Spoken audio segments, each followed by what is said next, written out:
จ้างให้มาลอง เอาไว้ใช่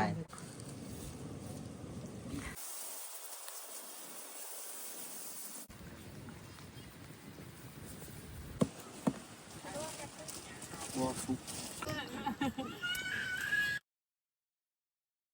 ทำมาเป็น ของคนงามสบายเลยทำอะไรวะ บ่เต็ม ขอแบบคนเห็ดเป็นคนเห็ดเป็นเลย กินอย่างเดียวพอสัก ค่ะอีกคนงามค่ะ เอามางัดดังแห้งพอ กินข้าวหลามกับมะม่วง เดี๋ยวแรกเลย บรรยากาศลมหนาวว้าวสนุกพี่น้องเอ้ยของหลินตอนยังน้อย ผู้ใดกะลูกเศร้าหายเศร้านาคือเฮานะพี่น้องต้องได้ผ่านจุดนี้ มาจาก เพื่อสิผ่านจุดนี้ก็บ่แม่นง่ายได้เบิดสินขาดอีแม่หลายพื้นแต่ บางเทื่อมันบ่ขาดก็ลักจีกเอามันบ่มีได้พี่น้องเอ้ยตะกี้แต่ว่าสมัยสมัยซุมื้อนี่ยังใครแน่อยู่ อันนั้นชื่อ ก็โทหางหางที่ชื่อกันยาวแล้วเพราะห้าตะกี้บริใหญ่ปานนี้เนาะห้าตะกี้น้อยๆนี่คือว่า ใหญ่กว่านี้บ้างหางบริยาวปันนี้ ฟ้าทางว่าตัวนี้ถามมันเสียดยังอีกมนุษย์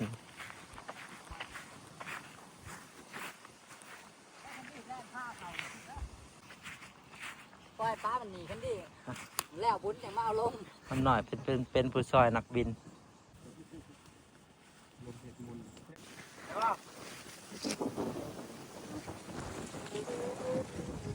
เอ้าธนูบ่ดังแล้วบัดนี้ดังเสียงบ้านได้ลงมา มันสิหยางแบบทั้งลายติดรอยหลังมาหยาง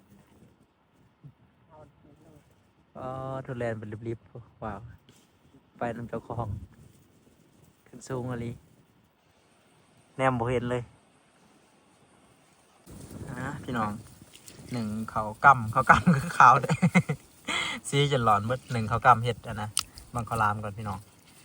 ข้าวรามเขากำกับเขากำหน้าเจ้าของหากับเห็ดแล้วใหม่ๆซีใหม่ๆคือสีหอมแห้งอยู่หรอกนี่แม่แล้วเตรียมใบตองไว้ห่อข้าวต้มขนมมือบุญกระถินพี่น้องห่อกับแก้ไว้กับระว่างเย็นคนมาขวบมันขวบแล้วห่อข้าวต้มบสุก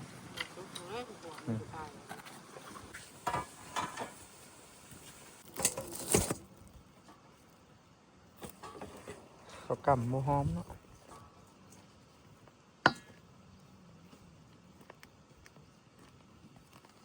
เหนียวค่ะกันเลยมาซิมมา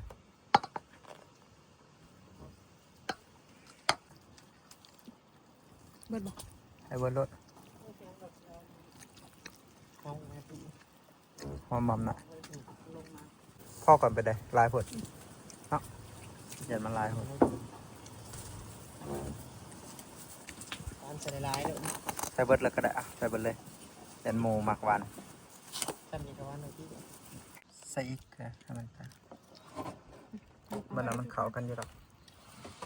เป็นอะไร แซ่บพร้อมกระถิ่น โอเค สบายดีทุกคน มันบริวารแหงบ่ กุ้งยังบหวานปะไหน ใส่อีกใส่มันเบิด ใส่น้ำมัน นี่น้ำมันอาหารเที่ยงเราขอหมูเหมือนไม่ได้กินปลาบ่มีปลาแล้วปลาอยู่บ้านนี่แม่เราซื้อหมูมาจากวานไปแล้วหัวหมูเจี๊ยบเริ่มหนาวแห้งเลยนะตำมะฮุงอยู่แล้วพี่น้องมื้อนี้มะฮุงเพิ่มกำลังสิสุกต่อยมังหนึ่งได้มังหนึ่งอีแม่เราไปเอามากระทิน มากินกับตำมะฮุงพี่น้องมากระทินเทียงไก่กันเพื่อจะคล้องหน้าเขาบริออกมาดอกเขาจะแล้วเขาเบิดเลยคือสมมติว่าตำมะฮุงอีกแล้วพี่น้องมื้อนี้ก็ตำมะฮุงอีกแล้วตำคู่มือนะคนพอกอยู่ในเทียงนานี่จะพอกกินมะฮุงในคู่มือ กันเป็นส่วนประกอบของห่างกายมนุษย์กันประกอบไปด้วยมะฮุงอย่าหา10%แกงน้ำมัน แกงน้ำใหม่30เหลืออาหารนะ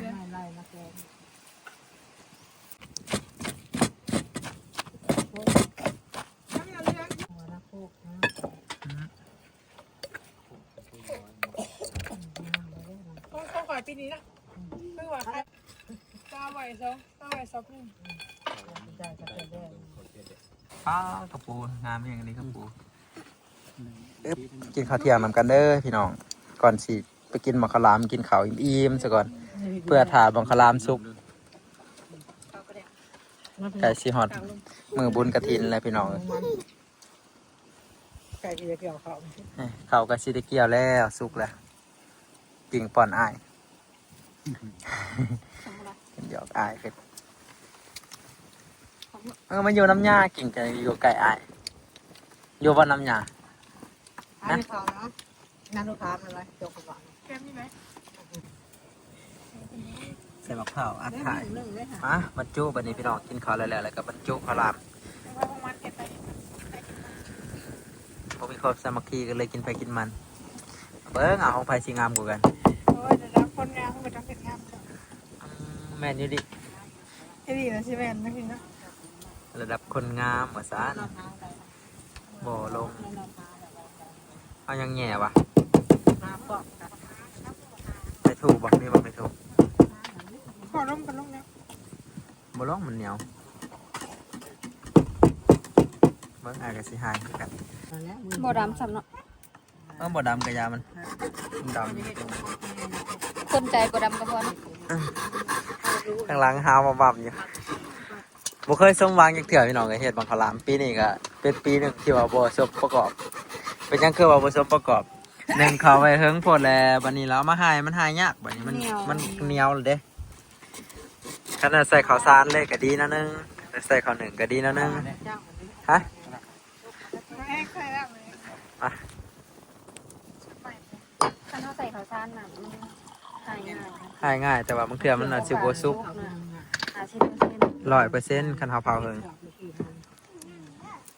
ก็สิได้เกี่ยวข้าวแล้วพี่น้อง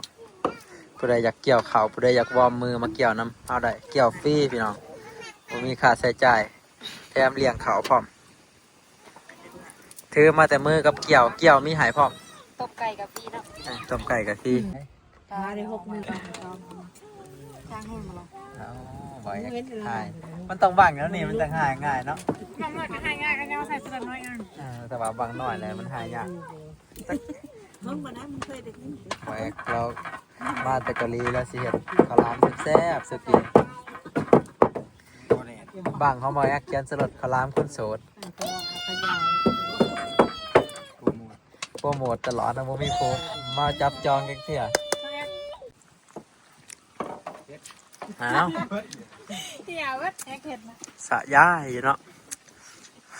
มือใหม่อ่อนคนยังโสดอยู่แม่ครัว2 คนพ่อครัวผู้หนึ่งทำหน่อยมาหายไหมทำหน่อยขาวหลามไผ่ขาวหลามมัน มาหายเป็นโมแอกแน่นี่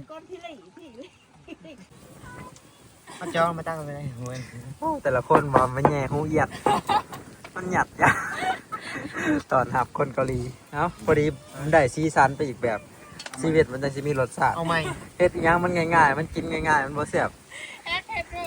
กูนี่ยังเต๊กเอา วันนี้จบซะแล้ว เ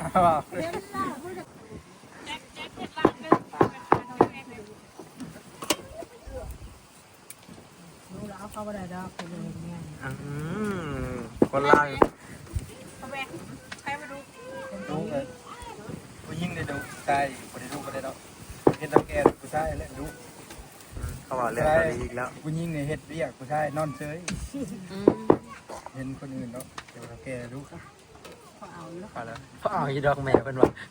ตายแล้วบ่ได้ลูกไผ่แล้วไปบ่นั่น บางใหญ่นี่โอเคอ่ะ บางใหญ่มันก็ยัดง่ายเนาะ เอาอยู่แล้วกันได้ มาเอาอีกเป็นยังไงบางใหญ่มันยัดง่าย เต็มเลยนั่นนี่ว่าผู้บางน้อยนี่ยัดพวกเขาเลยว่าแม่นว่าคอหนำต้องกันนี่ คนเนี่ย มีแห้งหลายหัวเลย บังคลามเกาหลีแตก ยัด เอา อัน เป็นอะไรคือแตกวะ ยัดอันนี้ลงนี่ ใหม่เพื่อแล้วใหม่มันยังเขียวยังอ่อนอยู่เนาะแตก เจ้าอยู่ติด อ่อนย่ำเผาเลยพี่น้องเอ้ยล่าสุดบังคลามลวกมือซะลอยไม่จิบุจะหัวเนาะเอาเลียนใส่เอากลางบางหน่อยอยู่กลางให้ บางละ50,000นี่มันเห็ดยาก เพื่อจะได้กินนะ ให้เขา เอาขอดูดิขอนำแอกดูเทียาเขาไก่แล้วได้ใหม่ได้ เฮ้ยผมไม่ ห่างๆเอาพ่อไปหอมๆหั่นนะ มันมีครั้งหนึ่งหอด รุ่นนี้กูพี่พริก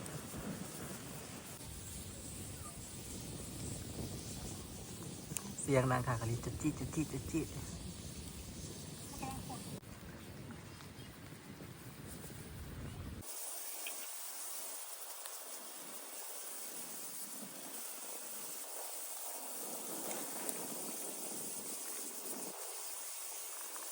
ซุกบ่แล้วพี่น้องบอกขลามรอสายจะแกะบัดนี้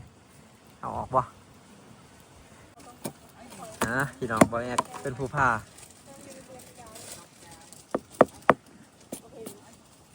มาหลุ่นเบิ่งขลามภาพกับตะปู บัวฟุก แต่บอกกันจังซื้อกินเนาะมันเฮ็ดยากใครแต่ว่าได้พิงไพ่ จะไปหาเขา เขาว่าเขาขายแพงอย่าไปเถียงเขาแอกว่าบังขลามมันเฮ็ดยากกินข้าวหลามแล้วก็สิไปใส่ตุ่มกบพี่น้องใส่ตุ่มกบไปกิน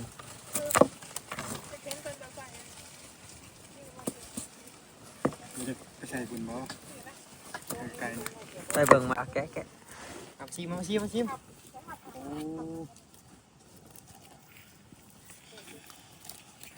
พวกแอกไป น้องแอกงามเด้ มันบ่อนนะซะ บ่หยัง มันบ่อยาก มันดูอยากเต็ม มันบ่อยากเน้นเขา เอาออกซะ หอมเอกงามเนาะ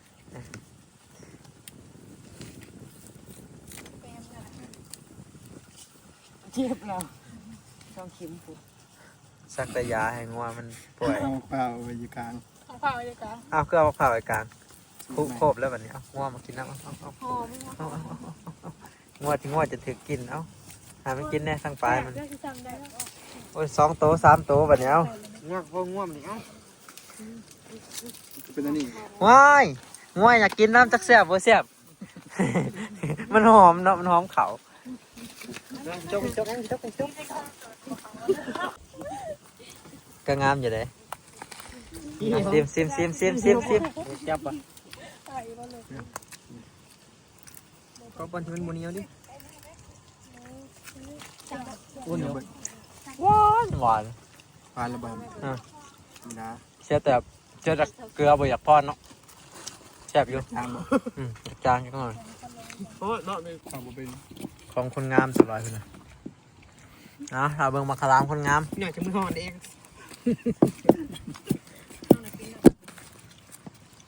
กินบางไหม สุกเลยเหรอ มันกระซุกกะติคือว่า ข้าวนะสุกแล้ว ไว้กินมื้ออื่นเช้ามายามตุ่มบางหนึ่ง ปลาเนื้อบ่ ปลาไปนี่เลยมันสิไปยั่ง ใครเสียว มากระขาบแต่ว่ามันหอมขนาดง่วงยังอยากกิน ร้านหยอกเสียงเลย เนื้อเลี้ยงไว้ปลาไปในนี่ได้ในไผ่ โอ้โห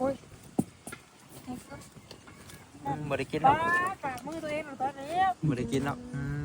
ทำได้หรอ เอายาซักงัวมาซักดู เศร้าแล้วเจ็บเยอะ เอายาซักงัวมาซักจะว่าเศร้าจ้ะ พี่กระเทียมตัวนี้ โอ้แอกพอใจอยู่แอกสำหรับคนงามเขาลามปีนี้ เขากำข้างแน่ได้แต่ว่าซีหลอนพด มันกำกำหน่อยหนึ่งเขาบกำกับตัวเองกำเอากับพ่อเนาะ ขึ้นไปน้ำบ่อยกันน้ำแม่ไปต้องเอาร้านไปต้องเอางัวไปต้องเบอร์แม่บอก บางไงกูมูดิ ไปหึงเลย ถามหนึ่งเนี่ย ใจเย็นค่ะใจเย็นเขาแหลมยามเลย แล้วมันบาดเขาในเลยจวดเราได้ฮะจวดเขาหน้าเขาได้เห็นอันนี้ป้าทูเสียวเด้จีกรถบ่พันก็ได้จีกรถ บางคนไหน จีกรถมันบาง อ่ะเขาไปเต็มนะ ๆก็คือกับผู้พาแล้ว ป้า อ่ะบ่เต็ม มันเห็นเป็นช่องทาง มันก็ค้างแรกมันก็งามเสร็จแล้ว นี่นะมึงเอาดินะ ทีกันง่ายๆนะทีก็ถ้าไปเที่ยว อย่าบุลี่ที่ไปบอกแล้วคนเห็ดเป็นนะเป็นหัว มาสวบ จะพอแล้วยัง เนี่ยค่ะกี่ได้ก่อน ว่าแบบไม่บางเดียวเลยที่งานที่สุดในโลก ไม่มีชิ้นโลกเอาให้ไปต่ออยู่บ่ตั้งกัน เบิร์ด ฟังกันจังเลย กินเดียวพอสัก พาอีกคนงามผ่า เขาย่องให้เพื่อนป่าป่ายืดคนงาม เฮ้ย เหนียวค่ะ แต่ว่าเขาลามกัน นี่ก็อยากเอา ที่นี่ทากินได้ไหมหน่อย ไปอยากไหน ผมว่าตัวนี้แปลกกว่าโม เป็นยัง มันเหนียว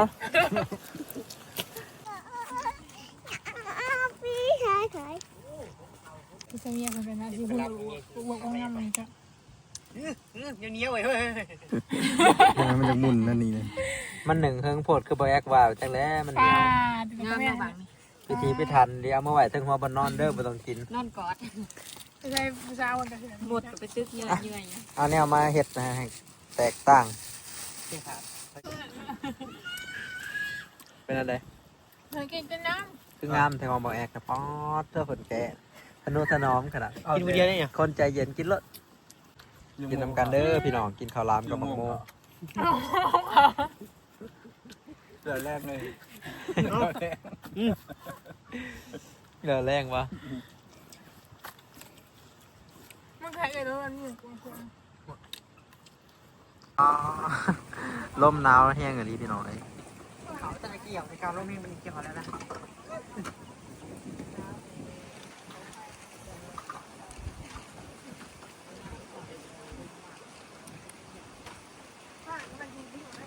โอ้ผู้สาวสายลุย